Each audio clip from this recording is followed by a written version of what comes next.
হরে কৃষ্ণ। ভীষ্মদেবের প্রপৌত্র অর্থাৎ নাতি শ্রী যুধিষ্ঠির তিনি তাহার পিতামহের নিকট জানতে চাইলেন কোন কর্ম করলে মানুষ শ্রেষ্ঠতম ফল পেতে পারে।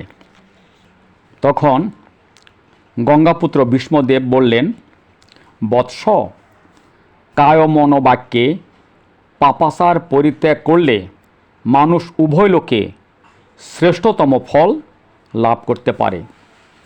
যুধিষ্ঠির পুনরায় প্রশ্ন করলেন, কায় মনোবাক্যে পাপাচার কী রকম? ভীষ্মদেব বললেন, পাপ তিন রকমের, কায়িক পাপ, বাচিক পাপ ও মানসিক পাপ। কায়িক বা শারীরিক পাপ আবার তিন রকমের। এক নম্বরে পরহিংসা অর্থাৎ জীব হত্যা, অপরের শরীরে আঘাত করা, শারীরিকভাবে নিপীড়ন করা। দুই, চৌর্য অর্থাৎ অন্যের জিনিস চুরি করা।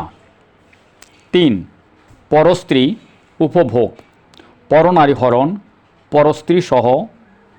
পরস্ত্রী সঙ্গ, বেশ্যালয় গমন। তারপরে বাচিক পাপ চার রকমের, অর্থাৎ সাধারণত কথা বলার মধ্যেও পাপ সৃষ্টি হয়। এক নম্বরে অর্থাৎ অসৎ প্রলাপ, গ্রাম্য কথা, সাংসারিক গল্প করা। দুই, নিষ্ঠুর বাক্য প্রয়োগ, অন্যের প্রতি মর্মদাহী বাক্য নিক্ষেপ করা। তিন, পরদোষ প্রকাশ অর্থাৎ অন্যের গুণ না দেখে দোষগুলিকেই বর্ণনা করা। চার, মিথ্যা কথন, সত্যকে গোপন রেখে মিথ্যাটাকে সত্য বলে ঘোষণা করা।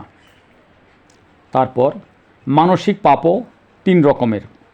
এক নম্বরে পরদ্রব্য অভিলাষ অর্থাৎ যা নিজের নয় পরের বলে জানি সেটি পাওয়ার কাহারও তীব্র ইচ্ছা।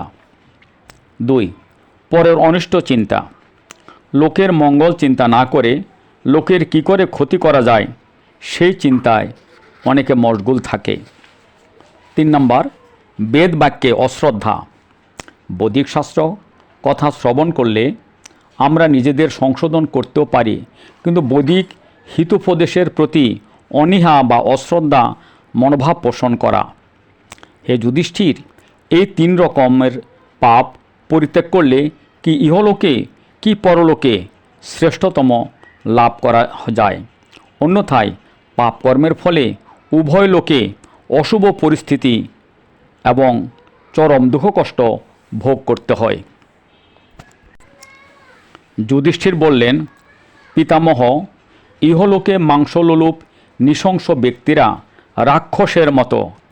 তারা ভগবত নির্দিষ্ট কেবল শাকসবজি, ফলমূল বা ঘৃত, শর্করা ইত্যাদি সুস্বাদু খাদ্যদ্রব্যের প্রতি তাদের কোনো আকর্ষণ থাকে না। ভীষ্মদেব বললেন, ধর্মরাজ, যে ব্যক্তি অন্যের মাংস দ্বারা নিজ মাংস বাড়াতে চায় সে নিষ্ঠুর প্রকৃতির। মানুষের নিজের মতো অন্যের প্রিয় প্রাণ সংহার করতে কখনো প্রবৃত্তি হওয়া উচিত নয়। শুক্র থেকে মাংস উৎপন্ন হয়, সে মাংস ভক্ষণ করা অত্যন্ত ঘৃণিত কাজ। বৈদিক যজ্ঞবিধান অনুসারে মাংস ভক্ষণ দোষ ছিল না, কিন্তু সাধারণ ক্ষেত্রে এটি অবশ্যই হিংসাকর্ম। মৃত্যুর সময় প্রাণীরই অপ্রীতিকর, অর্থাৎ মৃত্যুর সমস্ত প্রাণী অসহ্যকর। মৃত্যুকাল উপস্থিত হলে সবারই শরীর কম্পিত হয়, আতঙ্কগ্রস্ত হয়। এই সংসার মধ্যে প্রাণীরা জন্ম জরাজনিত দুঃখে নিরন্তর কষ্ট ভোগ করে, পরিশেষে আবার মৃত্যু এসে তাদেরকে অত্যন্ত দুঃখময় যাতনা প্রদান করে। যারা মাংস ভক্ষণ করছে তারা এক নম্বরে প্রথমে কুম্ভিপাক নামক নরককুণ্ডে যাতনা ভোগ করবে। দুই নম্বর, তারপর তির্যক জাতির গর্ভে অবস্থান করবে এবং ক্ষার, অম্ল, কটুরস এবং মূত্র, শ্লেষা ও মল দ্বারা সিক্ত ক্লিষ্ট হবে। তারপর ভূমিষ্ঠ হয়ে অন্যের বশীভূত হবে এবং ভয়ে উদ্বিগ্ন হয়ে থাকতে হবে। 4, বারংবার অন্যের দ্বারা আক্রান্ত ও নিহত হবে। যে দুরাত্মা জীবিত প্রিয় জীবজন্তুর মাংস ভক্ষণ করে তারা পরজন্মে সে সমস্ত নিহত জীবজন্তু দ্বারা আবার ভক্ষিত হয়, সন্দেহ নেই।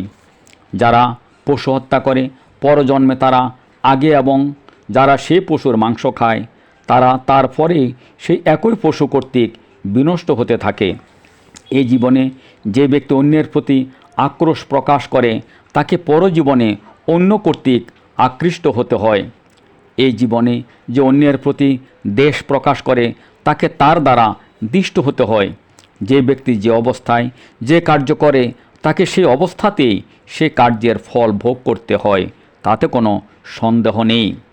ফলত অহিংসায় মানুষের পরম ধর্ম, পরম দান, পরম তপস্যা, পরম জ্ঞান।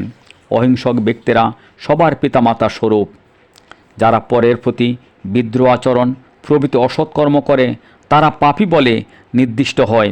পাপাচারী ব্যক্তি পাপ পুণ্য বলে কিছুই নেই এই মনে করে। যুধিষ্ঠির মহারাজ প্রশ্ন করলেন, হে পিতামহ, কোনটি ধর্ম কোনটি অধর্ম তা ক্ষেত্র বিশেষে বুঝে ওঠা অত্যন্ত দায় হয়ে পড়ে। আপনি বলুন, যথার্থ ধর্মজ্ঞানে কার নির্দেশ মেনে চলব বা কি করব? উত্তরে ভীষ্মদেব বললেন, হে যুধিষ্ঠির মহারাজ, বসুদেব নন্দন শ্রীকৃষ্ণ যে নির্দেশ দিচ্ছেন সে নির্দেশদাতা নির্দেশ মতো চলাটাই একমাত্র ধর্ম। যিনি সঠিকভাবে বেদ অধ্যয়ন করেছেন, যিনি পারমার্থিক জীবন সম্বন্ধে যথার্থই অবগত, তিনি পরমেশ্বর ভগবান শ্রীকৃষ্ণকে অনুসরণ করাকেই জীবের সনাতন ধর্ম বলে বর্ণনা করেন। যুধিষ্ঠির বললেন, হে পিতামহ, লোকে মোক্ষ লাভই চরম পুরুষার্থ বলে, তাই আপনি উৎকৃষ্ট মোক্ষ লাভের বিষয়টি দয়া করে বলুন। ভীষ্মদেব বললেন, 4 বেদেরও গুহ্য ও সর্বশাস্ত্র সার সে মোক্ষযোগের কথা বলছি, মন দিয়ে শ্রবণ করো। এই বসুদেব নন্দন শ্রীকৃষ্ণ হচ্ছেন বিশ্ব সংসার ও বেদের আদি। তিনি সনাতন পুরুষ, তিনি সত্য, জ্ঞান, তিতিক্ষা, যজ্ঞ ও সরলতা স্বরূপ। শ্রীকৃষ্ণই শাশ্বত পরম ব্রহ্ম, শ্রীকৃষ্ণই সাক্ষাৎ কালচক্র, অনাদি ও অনন্ত। এই ত্রিলোক তার মধ্যেই চক্রের মতো পরিবর্তিত হচ্ছে। বুদ্ধিমান লোক তাকে অবিনাশী, অব্যক্ত ও নিত্য বলে কীর্তন করে থাকেন। সেই শ্রীকৃষ্ণ থেকেই পিতৃ, দেব, ঋষি, যক্ষ, রাক্ষস, নাগ, অসুর ও মানুষদের সৃষ্টি হচ্ছে। শ্রীকৃষ্ণই যুগ প্রারম্ভে বেদশাস্ত্র, শাশ্বত লোকধর্ম ও প্রকৃতির সৃষ্টি করে থাকেন। সমস্ত শাস্ত্রের মূল জ্ঞাতব্য বিষয় হচ্ছে সেই শ্রীকৃষ্ণ। শ্রীকৃষ্ণ পাদপদ্ম লাভই পরম গতি। দ্রৌপদী দেবী যখন রাজসভা মধ্যে দুর্যোধন দুঃশাসনাদির দ্বারা লাঞ্ছিত হচ্ছিলেন, তখন দ্রৌপদীর প্রশ্ন ছিল, রাজপুত্র যুধিষ্ঠির তার পত্নীকে বাজি রেখে খেলা করেছেন, খেলায় পরাজিত হওয়ার আগে না পরে? দুরাত্মা দূতপ্রিয়দের কপট খেলায় কুরু পাণ্ডব অগ্রগণ্য যুধিষ্ঠির কীভাবে প্ররোচিত হয়ে মূঢ়দের দ্বারা পরাজিত হয়েছেন তা তিনি নিজে বুঝতে পেরেছেন। এই সভা মধ্যে অনেক কুরুবংশীয় ব্যক্তি বিরাজ করেছেন, যারা পুত্রবধূগণের প্রভু ও পরিচালক। তাদের কাছ থেকে আমার প্রশ্নের উত্তর চাই যে, সভা মধ্যে ধর্মত এই নির্লজ্জদের দ্বারা আমার লাঞ্ছিত হওয়া আবশ্যক কিনা? তখন বয়োজ্যেষ্ঠ ভীষ্মদেব মর্মহত হয়ে উত্তর দিয়েছিলেন, হে সুভগে, এদিকে পরবশ ব্যক্তি পরের ধন পণ রাখতে পারে না, ওদিকে স্ত্রী স্বামীর অধীন। এই উভয় পক্ষই তুল্য বল বোধ হওয়াতে তোমার প্রশ্নের যথার্থ উত্তর বিবেচনায় অসমর্থ হয়েছি। ধর্মাত্মা যুধিষ্ঠির ধর্মের জন্য সমগ্র পৃথিবী পরিত্যাগ করতে পারেন, কিন্তু ধর্ম থেকে এক পাও বিচলিত হতে পারেন না। বিশেষত তিনি নিজ মুখে স্বীকার করেছেন, আমি পরাজিত হয়েছি, তাই তোমার প্রশ্ন উত্তর দিতে পারব না। শকুনি দ্রুত ক্রীড়ায় দক্ষ, যুধিষ্ঠির তার সঙ্গে ক্রীড়া করতে অভিলাষী। তিনি স্বয়ং তোমার অবমাননা উপেক্ষা করে রয়েছেন, সেজন্য আমি তোমার প্রশ্নের উত্তর দিচ্ছি না। দ্রৌপদী বললেন, আমি ধর্মপরায়ণ কুলবধূ, আমাকে সভা মধ্যেই নির্যাতন করতে আনা হলো।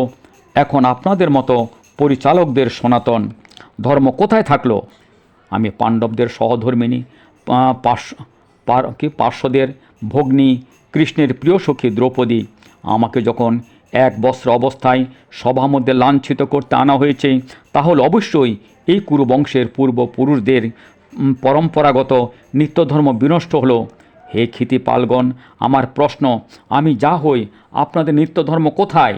উত্তর দিন। ভীষ্মদেব বললেন, কল্যাণী, সে ধর্ম আজ অভিভূত হয়ে অধর্মকে প্রশ্ন দিচ্ছে।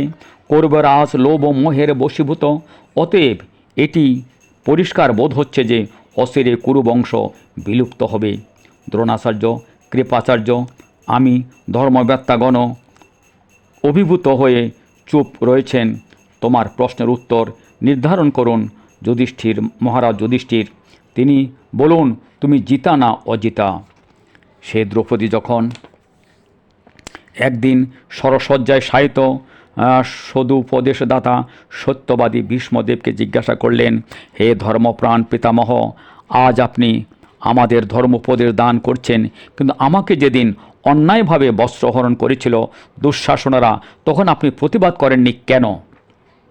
উত্তরে ভীষ্মদেব বললেন, হে পাঞ্চালী, দুরাত্মা দুর্যোধনের অন্নে পালিত হয়ে আমি কলুষিত হয়ে পড়েছিলাম। সেজন্য আমি কোনো কথা বলতে পারছিলাম না। রণাঙ্গনে অর্জুনের স্বরাঘাতে আমার শরীর থেকে সেই কলুষিত রক্ত নিঃসৃত হয়ে গেছে। তাই আজ আমি ধর্মোপদেশ দিচ্ছি। বিষয়ী ভোগাকাঙ্ক্ষীর অন্ন খেলে মন মলিন হয়। জগতে সাধু ব্যক্তির সঙ্গ অত্যন্ত প্রয়োজন। কি চৈতন্য চরিতামৃততেও বলা আছে, বিষয়ের অন্ন খেলে মন মলিন হয়, মলিন মনে কৃষ্ণ ভজন নাহি হয়। এজন্য যার তার একজন সুদখোর, দুর্নীতিবাজ, ঘুষখোর, মিথ্যাবাদী, অশুচি, অপবিত্র এবং যাহা ভগবানকে নিবেদিত হয় নাই, সে অন্ন খাওয়া যাবে না, সে অন্ন গ্রহণ করা যাবে না। হরে কৃষ্ণ।